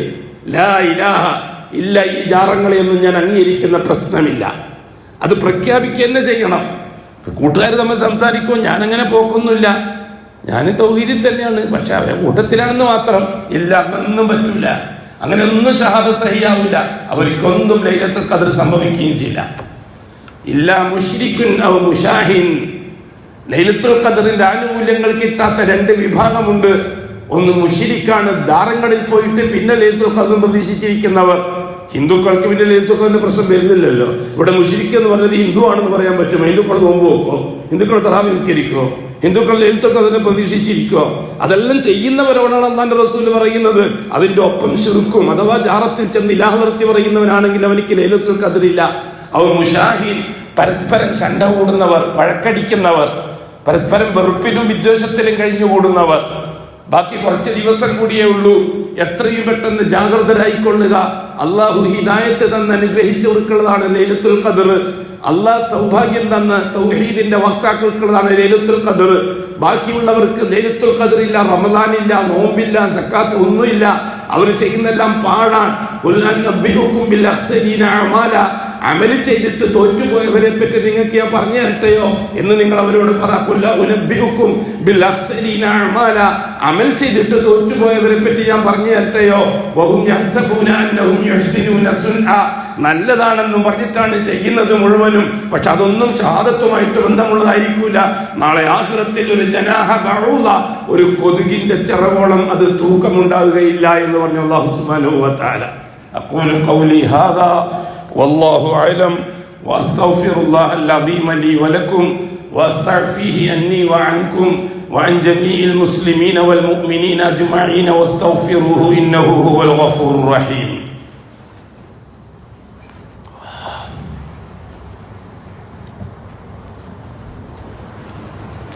അൽഹംദുലില്ലാഹി റബ്ബിൽ ആലമീൻ വസ്സലാത്തു വസ്സലാമു അലാ അഷ്റഫിൽ മഖ്ലൂഖീൻ മുഹമ്മദിൻ വആലിഹി വസഹ്ബിഹി അജ്മഈൻ. ഇബാദല്ലാഹ് ഇത്തഖുല്ലാഹ ഹഖ്ക തുഖാതിഹി വലാ തമൂതുന്ന ഇല്ലാ വഅൻതും മുസ്ലിമൂൻ. ഇപ്പോൾ കഴിഞ്ഞുകൊണ്ടിരിക്കുന്ന ദിവസങ്ങൾ ഏതാണ്ട് 2-3 ദിവസങ്ങൾ അതിൽ നിന്ന് കഴിഞ്ഞുപോയി. ബാക്കി ഇനി 6-7 ദിവസങ്ങളാണുള്ളത്. എത്രയും പെട്ടെന്ന് നേടിക്കൊള്ളണം ലോകത്തിനു വേണ്ടി. അത് നമ്മുടെ ജോലിയാണ്. എന്താണ് ഇന്നത്തെ ദിവസം നടക്കുന്നത്? ഒന്നാമത്തെ കാര്യം, ഫീഹാ യുഫ്റഖു കുല്ലു അംരിൻ ഹകീം. അല്ലാഹു സുബ്ഹാനഹു വ തആല പ്രപഞ്ചവുമായി ബന്ധപ്പെട്ട വിഷയങ്ങളെ എഴുതി തയ്യാറാക്കി ഒരു കാലം സൂക്ഷിച്ചു വെച്ചിരിക്കുകയായിരുന്നു. അങ്ങനെ തീരുമാനമായ ആ വിഷയങ്ങൾ ഓരോ വർഷത്തേക്കുള്ളത് വേർതിരിച്ച് അതാതിൻ്റെ ഉദ്യോഗസ്ഥന്മാരെ ഏൽപ്പിക്കുന്നത് ഈ ലൈലത്തുൽ ഖദ്റിന്റെ രാത്രിയിലാണ്. ബഡ്ജറ്റ് നൈറ്റ് രാത്രിയിലാണ് ഈ ബഡ്ജറ്റ് നടക്കുന്നത്. അടുത്ത റമദാനിന് മുമ്പ് ആരൊക്കെ മരിക്കണം അതിൻ്റെ ലിസ്റ്റ് മലക്കുൽ മൗത്തിനും അനുയായികൾക്കും കൈമാറുന്ന ദിവസം. ഫീഹാ യുഫ്റഖു കുല്ലു അംരിൻ ഹകീം അംറൻ മിൻ ഇൻദിനാ. അതേപോലെ തന്നെ അടുത്ത വർഷത്തെ മഴ, അതിൻ്റെ എത്ര മില്ലിമീറ്റർ, എത്ര മഴ പെയ്യണം ഒരു കൊല്ലത്തിനിടയിൽ, ചൂട്, തണുപ്പ്, അതേപോലെ തന്നെ കായ്കനികൾ കായ്ക്കുന്നത്, കൃഷിയുടെ ഉൽപാദനം, ഭൂമിയിൽ നിന്നും ആകാശത്തിൽ നിന്നും ഭൂമിയുടെ ഉള്ളിൽ നിന്നും പുറത്തുനിന്നും ഉൽപ്പാദിപ്പിക്കുന്ന ഉൽപ്പന്നങ്ങൾ, അതൊക്കെ അടുത്ത ഒരു കൊല്ലത്തേക്ക് അതിൻ്റെ ഏർപ്പാടുകാരെ ഏൽപ്പിക്കുന്ന ദിവസം. അടുത്ത കൊല്ലം നടക്കാനുള്ള യുദ്ധത്തെ പറ്റി തീരുമാനമെടുക്കുന്ന ദിവസം, യുദ്ധം സമാധാനമാകുന്നതിനെ പറ്റി തീരുമാനമെടുക്കുന്ന ദിവസം, ആ യുദ്ധത്തിലെ നാശനഷ്ടങ്ങളെ പറ്റി തീരുമാനമെടുക്കുന്ന ദിവസം. ഫീഹാ യുഫ്റഖു കുല്ലു അംരിൻ ഹകീം. എന്താണ് ഈ കുല്ലിന്റെ മാന? ഏതാണ് മാറ്റി നിർത്താൻ പറ്റുക കുല്ലിൽ നിന്ന്? ഈ ദുനിയാവിലെ എന്ത് കാര്യമാണ് ഈ കുല്ലിൽ നിന്ന് മാറ്റിയെടുക്കാൻ പറ്റുക? അള്ളാഹുവാണ് പറയുന്നത് കുല്ലു അംർ, എല്ലാ കാര്യങ്ങളും, ഭൗതികമാവട്ടെ അഭൗതികമാവട്ടെ, അടുക്കളക്കാര്യമാവട്ടെ അങ്ങാടിക്കാര്യമാവട്ടെ, അന്താരാഷ്ട്ര കാര്യമാവട്ടെ, ഭൂമിക്കാര്യമാവട്ടെ, ആകാശക്കാര്യമാവട്ടെ, ഭൗതിക കാര്യമാവട്ടെ, ആഖിറത്തിന്റെ കാര്യങ്ങളാവട്ടെ, കുല്ലു അംരിൻ മിൻ ഇൻദിനാ അംറൻ മിൻ ഇൻദിനാ, നമ്മൾ നേരത്തെ പ്രപഞ്ചത്തെ ഭരിക്കുന്നതിന് വേണ്ടി ഏർപ്പെടുത്തിയിരിക്കുന്ന ഒരു പ്രൊസീജറുണ്ട്. അതിന്റെ നടപടിക്രമങ്ങൾ ഒരു കൊല്ലത്തേക്ക് ചെയ്യാനുള്ളത് അതിന്റെ ഉദ്യോഗസ്ഥന്മാരെ ഏൽപ്പിക്കുന്നത് ഈ ലൈലത്തുൽ ഖദറിന്റെ രാത്രിയിലാണ്. സുബ്ഹാനല്ലാഹ്. അതാണ് നമ്മുടെ ആവശ്യം. എത്ര പേരുണ്ട് ഉടമസ്ഥനോട് ചോദിക്കാൻ? എല്ലാവരും അടിമകളോട് കെഞ്ചുന്നവരാണ്. ഒരു രാജ്യം മറ്റൊരു രാജ്യത്തോട് കെഞ്ചുന്നവർ, ഒരു രാഷ്ട്രം മറ്റൊരു രാഷ്ട്രത്തോട് യാചിക്കുന്നവർ, ഒരു ഭരണാധികാരി മറ്റൊരു ഭരണാധികാരിയോട് യാചിക്കുന്നവർ. ഇതിന് മുസ്ലിമും അമുസ്ലിമും എല്ലാവരും സമമാണ്. അള്ളാഹുവിനോട് ഈ വിഷയത്തിൽ ഇടപെടണമെന്ന് യാചിക്കാൻ ആരുമില്ല. അന്ന് ബദറിൽ ഇടപെടാൻ വേണ്ടി അബൂജഹൽ ദുആ ചെയ്തത് അള്ളാഹിനോട്, ബദറിൽ ഇടപെടാൻ വേണ്ടി അഷ്റഫുൽ ഖൽഖ് ദുആ ചെയ്തത് അള്ളാഹുവിനോട് ആയിരുന്നില്ലേ? അവിടെ അബൂജഹൽ എവിടെയെങ്കിലും ഇലാഹ ഹദ്റത്തി പറഞ്ഞിട്ടുണ്ടോ? ലാത്തിന്റെയും ഉസ്സന്റെയും മനാത്തിന്റെയും ബദ്ദിന്റെയും സുവായിന്റെയും ആളല്ലേ അബൂജഹല്? പക്ഷെ പ്രതിസന്ധി ഘട്ടം വന്നപ്പോൾ അവരെല്ലാ ഉലിയാക്കളെയും വിട്ടില്ലേ? അള്ളാഹിനെ മാത്രം വിളിച്ചില്ലേ? ദഅവുല്ലാഹ മുഖ്ലിസീന ലഹുദ്ദീൻ, ഖുർആൻ പറഞ്ഞതല്ലേ? അബൂജഹൽ അള്ളാഹിനോടല്ലേ ദുആ ചെയ്തത്? കഅബത്തിന്റെ കില്ല പിടിച്ചിട്ട് സുന്നി സെന്ററിൽ വെച്ചിട്ട് ദുആ ചെയ്തതല്ലേ? 1000 മാലയും വെച്ചിട്ട്. എന്താ ദുആ? അല്ലാഹുമ്മ യാ റബ്ബ ഹാദൽ ബൈത്ത്, ഹോ ഈ വീട്ടിന്റെ ഉടമസ്ഥനായ അല്ലാഹുവേ. ഒരാള് ഞങ്ങൾക്കിടയിൽ ഇമാം തുർമുദി റഹ്മത്തുള്ളാഹി റിപ്പോർട്ട് ചെയ്തൊരു ഹദീസ് അനുസരിച്ച് അബൂജഹൽ പറഞ്ഞ വാക്ക്, അള്ളാഹുവേ ഞങ്ങൾക്കിടയിൽ ഭിന്നിപ്പുണ്ടാക്കിയിരിക്കുകയാണ് ചിലർ, കുടുംബ ബന്ധത്തെ മുറിച്ചിരിക്കുകയാണ് ചിലർ, കുടുംബങ്ങൾ തമ്മിൽ അഭിപ്രായ വ്യത്യാസം ഉണ്ടാക്കിയിരിക്കുകയാണ്. അങ്ങനെയുള്ള ആൾക്കാരുമായി ഞങ്ങൾ ഏറ്റുമുട്ടാൻ പോവുകയാണ്. നീ ഞങ്ങളെ സഹായിക്കണം. ഹക്ക് ഏതാണ് ബാത്തിൽ ഏതാണെന്ന് നിനക്കറിയാമല്ലോ അള്ളാഹുവേ. ഇറയോനെ ഹാദൽ ബൈത്തുടെ നായനെ ഇറയെ തിരിച്ച് ഖലാസിയത്താക്കിടി നീ പറയണെന്ന് മൊയ്കുട്ടി വൈദ്യർ പറഞ്ഞത് തമാശയല്ല, ഹദീസിന്റെ അടിസ്ഥാനത്തില. രണ്ടാലും ഒന്ന് ഹക്കാണ്, ഒന്ന് ബാത്തിലാണ്. നിനക്കാണ് ഹക്ക് ചെയ്ത് ബാത്തിൽ ചെയ്ത് ഞാൻ പറയുന്നില്ല. രണ്ടാലൊന്ന് നീ തീരുമാനിക്കണേ അള്ളാഹുവേ. ഇതല്ലേ അബൂജഹലിന്റെ ദുആ? അള്ളാഹിനോടല്ലേ ആ ദുആ? ബദരീങ്ങളോടായിരുന്നോ? ബദരീങ്ങൾക്കെതിരായിട്ടല്ലേ ആ ദുആ ആയിരുന്നോ? ബദരീങ്ങൾ 2 വിഭാഗമാണ്. ഒന്ന് സുന്നി സെന്ററിന്റെ ബദരീങ്ങൾ, മറ്റൊന്ന് സലഫി സെന്ററിന്റെ ബദരീങ്ങൾ. ദാറുൽ നദ്വയിലെ ബദരീങ്ങൾ 950 പേരാണ് ബദരീങ്ങൾ. ദാറുൽ അർഖമിന്റെ ബദരീങ്ങൾ വെറും 313 പേരാണ്. ദാറുൽ അർഖമിന്റെ ബദരീങ്ങൾ. 2 ബദരീങ്ങൾ തന്നെയല്ലേ? ബദരി യുദ്ധത്തിൽ പങ്കെടുത്തവർക്കല്ലേ ബദരീങ്ങൾ എന്ന് പറയുന്നത്? ആ രാജാ സ്ഥലവുമായിട്ട് ബന്ധപ്പെട്ടിട്ടല്ലേ ആ പേര് വന്നത്? 313 പേര് മാത്രമാണോ ബദരീങ്ങൾ? മറ്റേ 950 പേരും ബദരീങ്ങൾ തന്നെ. അതിന്റെ ക്യാപ്റ്റൻ അബൂജഹല്, ഇതിന്റെ ക്യാപ്റ്റൻ അഷ്റഫുൽ ഖൽഖ് മുത്തു മുസ്തഫ. നാം ആരെ സപ്പോർട്ട് ചെയ്യണം? അബൂജഹൽ ദുആ ചെയ്തു. അല്ലാഹു സുബ്ഹാനഹു വ തആല ഇപ്പുറത്തെ അഷ്റഫുൽ ഖൽഖിന്റെ ദുആ അത് കഅബത്തിന്റെ മുറ്റത്തല്ല. അബൂജഹൽ കഅബത്തിന്റെ ഗില്ലിയും പിടിച്ചിട്ടാണ് ദുആ ചെയ്യുന്നത്. അഷ്റഫുൽ ഖൽഖ് ബദറിൽ ഒരു കുന്നിന്റെ പുറത്തൊരു പാറപ്പുറത്ത് നിന്നിട്ടാണ് ദുആ ചെയ്യുന്നത്. അഷ്റഫുൽ ഖൽഖിന്റെ ദുആയ അല്ലാഹ്, ഞങ്ങളൊരു ചെറിയ സംഘമാണ്, ഒരു ചെറിയ സംഘമാണ്. ജിയാഉൻ ഫഅശ്ബിഹും, തിന്നാൻ നിവൃത്തിയില്ലാത്ത പാവങ്ങളാണ് ഞങ്ങൾ എൻ്റെ ഒന്നിച്ചുള്ളത്. നീ അവർക്ക് വയറ് നിറച്ച് ഭക്ഷണം കഴിക്കാൻ കൊടുക്കണം. വഹും ഉറാത്തുൻ, ഉടുതുണിക്ക് മറുതുണിയില്ലാത്ത സാധുക്കളാണ് എൻ്റെ കൂട്ടത്തിലുള്ളത്. അവർക്ക് നീ വസ്ത്രം ധരിപ്പിക്കണം. വഹും ഉറാത്തുൻ, കാലിൽ ചെരുപ്പ് ധരിക്കാൻ കഴിയാതെ വെറും കാലിൽ നടന്നു വന്നവരാണ് അവർ. അവർക്ക് നീ ചെരുപ്പ് ധരിപ്പിച്ചു കൊടുക്കണം. നീ മാത്രമാണ് ഞങ്ങൾക്ക് സഖി, വേറെ ആരും ഞങ്ങൾക്കില്ല. ഈ ഒരു ചെറിയ സംഘം ഇവിടെ നശിച്ചു കഴിഞ്ഞാൽ ഈ തൗഹീദ് പറയാൻ ഇനി ഭൂമിയിൽ ആരും ഉണ്ടാവില്ല അള്ളാഹുവേ. നീ മാത്രം എന്ന് പറയാൻ ഈ ഭൂമിയിൽ ഇനി ആരും ഉണ്ടാവില്ല അള്ളാഹുവേ. അള്ളാഹു സുബ്ഹാനഹു വ തആല നടപടിയെടുത്തു, പ്രശ്നത്തിൽ ഇടപെട്ടു, ആ ദുആ കബൂലാക്കി. അഷ്റഫുൽ ഖൽഖ് ബാത്തിന്റെ ശക്തികളെ, അതാണ് ബാത്തില് എന്ന് ഖിയാമത്ത് നാൾ വരെയുള്ളവർ അറിയിക്കാൻ അബൂജഹൽ അടക്കമുള്ളവരെ അള്ളാഹു സുബ്ഹാനഹു വ തആല അവിടെ നശിപ്പിച്ചു. ഇതാണ് ഹക്ക് എന്ന് ലോകാവസാനം വരെയുള്ളവരെ അറിയിക്കാൻ അഷ്റഫുൽ ഖൽഖും 313. ഞാൻ ചോദിക്കട്ടെ, ഈ അഷ്റഫുൽ ഖൽഖിന്റെ ഈ 313 ആൾക്കാരുടെയും കയ്യിൽ എന്താ ഉള്ളത്? ആകെ 7 ഒട്ടകമല്ലേ ഉള്ളത്, 2 കുതിരയല്ലേ ഉള്ളത് 313 ആൾക്ക് വേണ്ടി. ഈ 7 ഒട്ടകവും 2 കുതിരയും വെച്ചിട്ടാണോ 1000ഓളം വരുന്ന 700 ഒട്ടകമുള്ളവരോട് പടവെഴുതിയത്? 700 ഒട്ടക ഖുറൈശികളുടെ കയ്യിലുള്ളത്, അബൂജഹലിന്റെ കയ്യിലുള്ളത് 700 ഒട്ടക, 200 കുതിരയും, തിന്നാനും കുടിക്കാനും ഇഷ്ടം പോലെ ഒട്ടകപ്പുറത്ത് ഭക്ഷണ സാധനവും. അവരോടാണ് ഏറ്റുമുട്ടുന്നത്. ആദർശവും ആയുധവും തമ്മിലുള്ള ഏറ്റുമുട്ടലിൽ ആയുധം പരാജയപ്പെടും, ആദർശം ജയിക്കും. ആയുധവും തമ്മിലാണ് ഏറ്റുമുട്ടലെങ്കിൽ വല്ലാഹി ആയുധം ആരുടെ കയ്യിലാണോ കൂടുതൽ അവരെയാണ് അള്ളാഹു തആല ജയിപ്പിക്കുക. അള്ളാഹുവിന്റെ സുന്നത്താണ്. ഏറ്റുമുട്ടൽ 3 തരത്തിലാണ്. ഒന്ന് ആയുധവും തമ്മിലുള്ള ഏറ്റുമുട്ടൽ, ഒന്ന് ആയുധവും ആദർശവും തമ്മിലുള്ള ഏറ്റുമുട്ടൽ, 3 ആദർശവും തമ്മിലുള്ള ഏറ്റുമുട്ടൽ. ആയുധവും തമ്മിലുള്ള ഏറ്റുമുട്ടലാണ് ഇന്ന് നടക്കുന്നത് മുഴുവനും. രാഷ്ട്രീയ സാമ്പത്തിക നിലനിൽപ്പിന് വേണ്ടിയുള്ള ഏറ്റുമുട്ടൽ. ഇവിടെ ആരാണ് ജയിക്കുക? അള്ളാഹുവിന്റെ സുന്നത്ത് നടപടിക്രമം എന്താണ്? ആരെ കയ്യിലാണോ പട്ടാളവും ആയുധവും കൂടുതലുള്ളത് അവര് ജയിക്കും, മറ്റവര് തോൽക്കും. സ്വാഭാവികം. അന്നു മുതൽ ഇന്ന് വരെ കണ്ടുകൊണ്ടിരുന്ന കാര്യം അത് തന്നെയാണ്. രണ്ടാമത്തത് ആദർശവും ആയുധവും തമ്മിലുള്ള ഏറ്റുമുട്ടലാണ്. ആദർശം ഒരു ഭാഗത്ത്, ആയുധം വേറൊരു ഭാഗത്ത്. ബദർ ആദർശത്തിന്റെ പോരാളികളാണ്. അതേപോലെ അപ്പുറത്തുള്ളത് ആയുധത്തിന്റെ പോരാളികളാണ്. അല്ലാഹു തആല ആയുധത്തെ തകർത്തു, ആദർശത്തെ ജയിപ്പിച്ചു. ഇതേ കൂട്ടര്, ഇതേ ബദരീങ്ങൾ തന്നെയാണ്. 288 ബദരീങ്ങളാണ് ഉഹദിൽ പങ്കെടുക്കുന്നത്. ഉഹദിലും ഏറ്റുമുട്ടിയത് തുടക്കത്തിൽ ആദർശവും ആയുധവും തമ്മിലായിരുന്നു. അതുകൊണ്ട് ആയുധം തകർന്നു, മുസ്ലിമീങ്ങൾ ജയിച്ചു. രണ്ടാം ഘട്ടം വന്നപ്പോൾ ആയുധവും തമ്മിലായി ഏറ്റുമുട്ടൽ. അപ്പൊ ഖുറൈശികൾ ജയിച്ചു, മുസ്ലിമീങ്ങൾ തോറ്റു. അഷ്റഫുകൾക്ക് ഒന്നിച്ചുള്ള സമയത്ത് തന്നെ.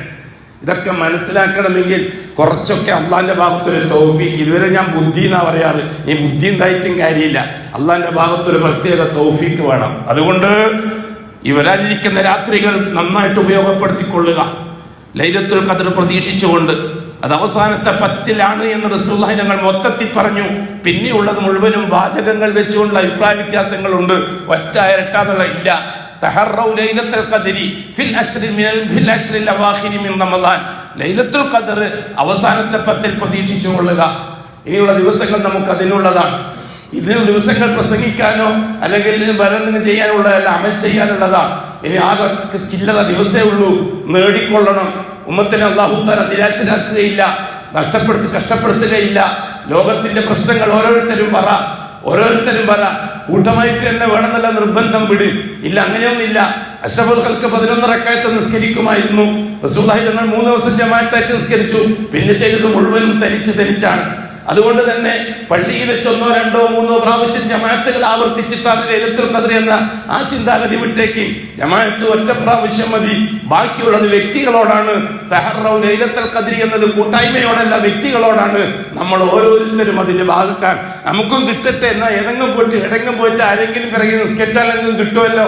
അങ്ങനെ ഒന്ന് എളുപ്പത്തിൽ ചുളിവിൽ കോരാൻ പറ്റുന്നതല്ല ദീനുൽ ഇസ്ലാം. അധ്വാനിച്ച് നേടാൻ പറ്റുന്നതാണ്. അതോടുകൂടി റമദാൻ മാസം അവസാനിക്കും. പിന്നെ ശവ്വാല് പിറക്കും. നിശ്ചയിക്കപ്പെട്ട ദിവസം ശവ്വാല് പിറക്കും. ചിലപ്പോൾ 29 മാസം കണ്ടിട്ട് പിറ്റേന്ന് ശവ്വാലാകുന്നവർ, മാസം കാണാതെ 30 പൂർത്തിയാക്കിയിട്ട് പിറ്റേന്ന് ശവ്വാലാകുന്നവർ, ശവ്വാല് പിറക്കലോടുകൂടി മറ്റ് ചില അമലുകളിലേക്കാണ് പ്രവേശിക്കുന്നത്. ഒന്നാമത്തെ അമൽ എന്താ? ഫിത്ർ സക്കാത്താണ്. ശവ്വാൽ 1 മാസം പ്രഖ്യാപിക്കലോടുകൂടി നിർബന്ധമാകുന്ന ഒരു അമലതാണ്. ഷഹ്റു റമദാൻ പ്രഖ്യാപിക്കലോടെ നിർബന്ധമാകുന്നതും സുന്നത്തുമായ അമലുകളെ പറ്റിയാണ് നാം ഈ പറഞ്ഞത്. ഇനി ശവ്വാൽ 1 മുതൽ നിർബന്ധമാകുന്ന അമലുകൾ, അതിൽ ഒന്നാമത്തത് ഫിത്ർ സക്കാത്താണ്. ഓരോരുത്തരും അവനിക്കും അവന്റെ ചെലവിന്റെ കീഴിൽ ജീവിക്കുന്നവർക്കും അതിൽ നിനക്ക് എന്താണോ അന്ന് ലഭ്യം, അന്നത്തെ ചെലവും കഴിച്ച് ബാക്കി നിന്റെ അടുത്ത് എത്രയാണുള്ളത് അതനുസരിച്ച് നീ സക്കാത്ത് കൊടുക്കണം. ഒരാൾക്ക് ഒരു 1.5 കിലോ, 2.5 കിലോ അരി വീതമെങ്കിലും കൊടുക്കുന്ന രീതി എത്രയാണ്? 2.5 മുതൽ 600 വരെയുള്ള കണക്കാണ് ഒരു മക്കൾ പറഞ്ഞു വന്നിരിക്കുന്നത്. അല്ലാഹു അലം. അതാണ് കൊടുക്കേണ്ടത്. എങ്ങനെ കൊടുക്കണം? ആദ്യമായി തിരഞ്ഞെടുക്കേണ്ടത് സ്വന്തം കൊടുക്കാൻ തന്നെയാണ്. ഞാനും എൻ്റെ ഭാര്യ, ഞാൻ ചെലവ് കൊടുക്കേണ്ട മക്കള്, അവരെല്ലാം കൊടുക്കണം. കൂട്ടി 25 കിലോ അരിയുണ്ട്. ആ 25 കിലോ അരിയിൽ 5 ഓഹരി വെക്കുക. 5 കിലോ അർഹതപ്പെട്ടവർ നാട്ടിലുണ്ട്. അത് ജാർഖണ്ഡിലേക്ക് അയക്കാനുള്ളതല്ല, നാട്ടിലെ പാവപ്പെട്ടവന്റെ അവകാശമാണ്. നാട്ടിലെ പാവപ്പെട്ടവന്റെ അവകാശം എടുത്തിട്ട് ജാർഖണ്ഡിലേക്ക് അയച്ചിട്ട് വലിയാളൊന്നും രാഷ്ട്രീയക്കാരൊന്നും ആവണ്ട. അവനവന്റെ കീശി നിർത്തി കൊടുത്താൽ മതി. ആരാന്റെ മുതലെടുത്തിട്ട് സംഭാവന ചെയ്യാൻ നിൽക്കണ്ട. നാട്ടുകാർക്ക് അവകാശപ്പെട്ടതാണ്. കൊല്ലമ്പാടി ഫിത്ർ സക്കാത്ത് കൊല്ലമ്പാടിക്കാർക്ക് അവകാശപ്പെട്ടതാണ്. അത് നോക്കിയിട്ട് 5 കിലോ സ്വന്തം മക്കളോട് പറ, ഇന്ന് ഇതാ കൊണ്ട് കൊടുക്കുന്നതിന്റെ ഫിത്ർ സക്കാത്ത് എന്ന് പറയണം. ഇത് ഉപ്പ തന്നതാണ് ഫിത്ർ സക്കാത്ത്, ഇത് ഉപ്പ തന്നതാണ്. ഇതാണ് അതിന്റെ ഔലവിയത്ത് ഇപ്പോഴത്തെ രീതി അനുസരിച്ച്. രണ്ടാമത്തത് ഭരണാധികാരിയെ ഏൽപ്പിക്കുക മതി. ഇസ്ലാമിക ശരീഅത്തനുസരിച്ച് ബൈഅത്ത് ചെയ്യപ്പെട്ട ഭരണാധികാരി ഉണ്ടെങ്കിൽ ആ ഭരണാധികാരിയെ ഏൽപ്പിക്കുക. ഉത്തരവാദിത്വം തീർന്നു, ഭരണാധികാരി കൈകാര്യം ചെയ്തോളൂ. മൂന്നാമത്തെ രീതി ഈ വക്കീലിഹി എന്നുള്ള അവസ്ഥ അനുസരിച്ചാണ് കമ്മിറ്റി കൊടുക്കുന്നത്. സക്കാത്ത് കമ്മിറ്റി കമ്മിറ്റി ഏൽപ്പിക്കുമ്പോൾ ശ്രദ്ധിക്കേണ്ടത്, കമ്മിറ്റിയെ ഏൽപ്പിക്കരുത്, ഉത്തരവാദിത്വം തീരൂല. കമ്മിറ്റി ആരെയാണോ നിശ്ചയിക്കുന്നത് അവരെ തന്നെ ഏൽപ്പിക്കണം. വക്കീല് മുഅയ്യനായിരിക്കണം, വക്കീല് നിർണയിക്കപ്പെട്ട ഒരാളായിരിക്കണം. കമ്മിറ്റി ഏൽപ്പിച്ചിട്ട് റെസീറ്റ് വാങ്ങിയ സക്കാത്ത് വീടൂല. നാളെ ആഖിറത്തിൽ കോളർ പിടിക്കാൻ ഒരാളുണ്ടാകണം. കമ്മിറ്റിക്കാർ പറയും ഞാൻ പ്രസിഡന്റായ സെക്രട്ടറി, ഓനോട് ചോദിക്കുകയും സെക്രട്ടറി അതാണ് പ്രസിഡന്റ് അയാളോട് ചോദിക്കുകയും അങ്ങനെയൊന്നും പറ്റൂല. അള്ളാന്റെ മുമ്പിൽ ഒരാളായിരിക്കണം. അപ്പൊ കമ്മിറ്റിക്കാർക്ക് ഒരാളെ നിശ്ചയിച്ച് അനൗൺസ് ചെയ്യാം. ഒന്നിക്ക് ചെയർമാൻ അല്ലെങ്കിൽ സെക്രട്ടറി അല്ലെങ്കിൽ പ്രസിഡന്റ്, ഒരു വിശ്വസ്തനായ ഒരാളെ അയാൾ തന്നെ നമ്മൾ ഏൽപ്പിക്കണം. അയാൾ അതിനായിട്ട് ഇരിക്കണം. ഓഫീസിൽ തന്നിട്ട് ഒരു ഓഫീസ് ബോയിലും വെച്ചിട്ട് റെസീറ്റ് എഴുതി കൊടുക്കുന്ന പരിപാടി നടക്കൂല. അയാൾ അതിനായിട്ട് ഇരിക്കണം. അവസാന ദിവസം സക്കാത്ത് വരുന്ന സക്കാത്തും കൊണ്ട് വരുന്നവരൊന്ന് ഏറ്റെടുക്കാൻ ഞാൻ ഏൽപ്പിച്ചു, ഞാൻ സ്വീകരിച്ചു. അപ്പോഴേ നമ്മുടെ സക്കാത്ത് വീടുള്ളൂ. ഇത് ഫർളായ ഒരു കാര്യമാണ്. ആരെങ്കിലും തീറ്റിക്കുന്ന പരിപാടി അല്ല അത്. ശവ്വാൽ ഒന്നോടുകൂടി നാം ചെയ്യേണ്ട ഒരു ഫർളായ അമലാണത്. രണ്ടാമത്തെ കാര്യം എന്താണ്? പെരുന്നാൾ നിസ്കാരമാണ്. അല്ലാഹു സുബ്ഹാനഹു വ തആല ആദ്യം വെച്ചത് സക്കാത്താണ്. അത് രാത്രി നേരം വെളുക്കുമ്പോൾ തീരണം. രാത്രി നിസ്കാരമില്ല. പിറ്റേന്ന് രാവിലെയാണ് ശവ്വാൽ. പിറ്റേന്ന് രാവിലെ, രാത്രി കഴിഞ്ഞിട്ട് രാവിലെയാണ് ഈദ് നിസ്കാരം. അത് റസൂലുള്ളാഹി സ്വല്ലല്ലാഹു അലൈഹി വസല്ലം തങ്ങൾ പറഞ്ഞു, നിങ്ങൾ പോകും ഈദ്ഗാഹിലേക്ക്. അശബുക്കിന്റെ കാലത്തുള്ള സുന്നത്ത് ഈദ്ഗാഹ. മഴയുള്ള ഒരു ദിവസം മാത്രമാണ് പള്ളിയിൽ വെച്ച് നിസ്കരിച്ചത്. ഈദ്ഗാഹിൽ ഹത്തൽ ഹുയ്യദ, ഹൈറുള്ള പെണ്ണിന് പോലും പങ്കെടുക്കാൻ പറ്റുന്നതായിരിക്കണം ഈദ്ഗാഹ്. അവിടത്തേക്ക് പോകാൻ വേണ്ടി റസൂലുള്ളാഹി സ്വല്ലല്ലാഹു അലൈഹി വസല്ലം തങ്ങൾ പറഞ്ഞു, അല്ലാഹുവിന്റെ മലക്കുകൾ 10 ദിവസം ഡ്യൂട്ടിയിലായിരുന്ന മലക്കുകൾ ലാസ്റ്റ് ഡ്യൂട്ടിയും കൂടി കഴിഞ്ഞിട്ട് പോകും. അവര് അല്ലാഹുവിന്റെ മുമ്പിൽ ചെന്നെത്തിയിട്ട് ചോദിക്കും, അജബൻ ലി ഉമ്മത്തി മുഹമ്മദ്, മുഹമ്മദിന്റെ ഉമ്മത്തിന്റെ കാര്യം എന്തൊരു അത്ഭുതമാണ്. അവര് ഭക്ഷണം ആവശ്യമുള്ളവരാണ്. നോമ്പ് നോക്കാൻ കൽപ്പിച്ചു, ഫസാമു, അവർ നോമ്പ് നോറ്റു. ഉറക്കം ആവശ്യമുള്ളവരാണ്. ഉറക്കൊയ്യാൻ കൽപ്പിച്ചു, അവർ ഉറക്കൊഴിഞ്ഞു. എന്തൊരു കഥയാണിത്. രാത്രി വിശ്രമം ആവശ്യമുള്ളവരാണ്. നിസ്കരിക്കാൻ പറഞ്ഞു, അവർ നിസ്കരിച്ചു. ഇപ്പോൾ ഇതാ ഈദ്ഗാഹിലേക്ക് പുറപ്പെട്ടിരിക്കുന്നു. അല്ലാഹുവേ, അജബാണ്.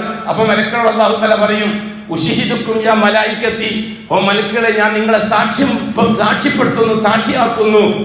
തീർച്ചയായിട്ടും അവരുടെ മുഴുവൻ പാപങ്ങളും ഞാൻ ഖദ് ബദ്ദൽതു സയ്യിആതിഹിം ഹസനാത്ത്, അവർ ഇതുവരെ ചെയ്തത് മുഴുവൻ തെറ്റുകളെയും മാറ്റി അതിനെല്ലാം സ്ഥാനത്ത് നന്മകൾ റെക്കോർഡാക്കാൻ ഞാൻ ഇതാ തീരുമാനമെടുത്തിരിക്കുന്നു, നിങ്ങൾ സാക്ഷി എന്ന്. ഇതാണ് ഈദ്ഗാഹ്. അത് കഴിഞ്ഞാൽ പിന്നെ 6 നോമ്പിന്റെ വിഷയമാണ്. ശവ്വാൽ മാസം ശറഅക്കപ്പെട്ടിരിക്കുന്ന മറ്റൊരമലാണ് 6 നോമ്പ്. അത് കഴിഞ്ഞിട്ട് പിന്നെ ഹജ്ജിന് ഇഹ്റാം കെട്ടേണ്ട മാസവും കൂടിയാണ് ശവ്വാൽ മാസം. അമൽ ചെയ്യാൻ അല്ലാഹു തൗഫീക്ക് ചെയ്യട്ടെ. ഞാൻ എൻ്റെ നഫ്സോടും നിങ്ങളോടും വസിയത്ത് ചെയ്യുന്നു, ഷഹാദത്ത് ക്ലിയറാക്കുക എത്രയും പെട്ടെന്ന്, വൈകുന്നേരമാകുന്നതിന് മുമ്പ്. ഇതുവരെ എല്ലാം ഉള്ളതെല്ലാം മാറുക. ഇനി ഞാൻ അല്ലാഹു അല്ലാത്ത ആരുടെത്തേക്കും ഞാൻ ഇനി ഇല്ല. എനിക്ക് എന്ത് ആനുകൂല്യം കിട്ടിയാലും എനിക്കത് വേണ്ട. എനിക്ക് എൻ്റെ അള്ള തന്നത് മതി. അഥവാ എൻ്റെ അള്ള എനിക്ക് തരുന്നില്ലെങ്കിൽ എനിക്ക് വേണ്ട. ഞാൻ നാളെ ആഖിറത്തിൽ എൻ്റെ വിശ്വാസവുമായിട്ട് അള്ളാഹുവിനെ കണ്ടുമുട്ടും. ആ സമയത്ത് എനിക്ക് പകരം തരാമെന്ന് എൻ്റെ അള്ള എനിക്ക് വഅദ ചെയ്തിട്ടുണ്ട്. ആ രീതിയിൽ ഷഹാദത്ത് ക്ലിയറാക്കിക്കൊള്ളുക. അശ്ഹദു അല്ലാ ഇലാഹ ഇല്ലല്ലാഹ് വഅശ്ഹദു അന്ന മുഹമ്മദർ റസൂലുള്ളാഹ്. അലാ വസല്ലിമു അലൻ നബിയിൽ മുസ്തഫ വറസൂലിൽ മുർത്തള.